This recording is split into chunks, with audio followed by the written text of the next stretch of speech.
Welcome back to the channel guys and namaste. This is Rajarshi and today we're going to talk about today's day, the Independence Day, 15th August, the Independence Day of India. Okay, so the thing is that first of all I apologize for not being consistent enough, long time no see, and then let's talk about today. Today is 15th August, the auspicious day of independence, and every part of India is celebrating, or at least should be celebrating. But there are certain discrepancies in the celebration that hinders the faith of independence in our country.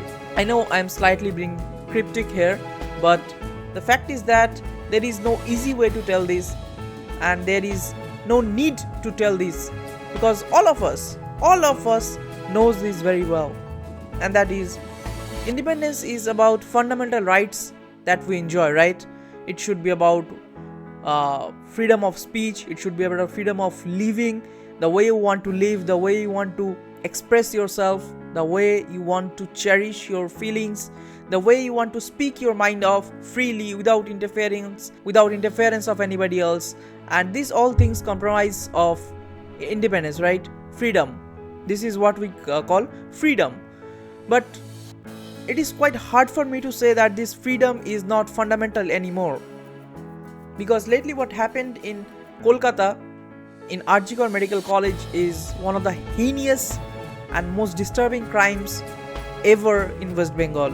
A second year PG student was brutally raped by some men and then skillfully murdered and then tampered with evidence, and then they just tried to cover this whole thing up. But social media played a great role in this, and it united people all over India. So what happened last night is that I live in a small town far away from this metropolis, and there is nothing special in my city. It is a really boring city and I hate my hometown. But there something I loved last night. Last night thousands of people in my hometown gathered in front of our local police station, and everybody, every single one of them, to be very specific, they raised their voice against this heinous crime in the dubious business that has been going on all around it. So last night something happened. Last night, on the night of 14th August, people from all across India gathered in their respective places and they raised their voices against this crime. And I was one of the frontliners in capturing one of the situations in my hometown. It was totally an unofficial act, but I feel really proud and I feel really ashamed. Proud as well as ashamed that I was a part of this procession. I was proud because I saw people leaving up their homes at the middle of the hour, women specifically.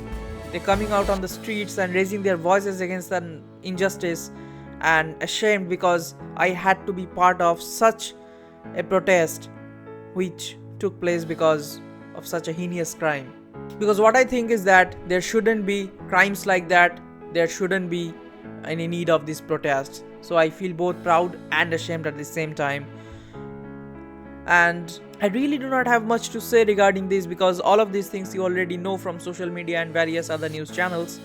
But what I am here to speak about is, I just want to show you some footage that I captured last night of a really, really small town far away from a metropolitan city, Kolkata, and how people gathered together, involved in an emotion to evoke a larger feeling and larger emotion towards the society. And it was a wholesome moment for me and for probably everybody, and at the same time it was outrageous as well, because it brought tears to my eyes to even think and imagine of the situation the girl and their family went through.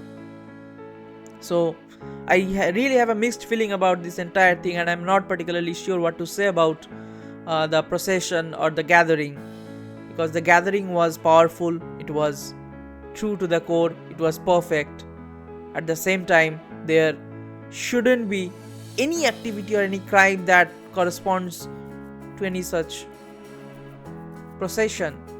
In short, there shouldn't be the need of a procession against such heinous crimes, because the heinous crimes shouldn't exist in the first place. And if they exist in the society, the police, the administration, the government should take care of them, so that people would not have to get on the streets.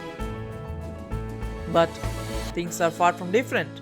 In West Bengal, people are tampering with the evidence. The administration is trying to hide the main culprits.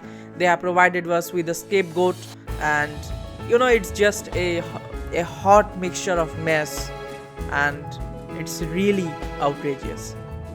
So just take a look at these clips. I have nothing to say. I'm really trying to smile here, and it's difficult. So enjoy the clips.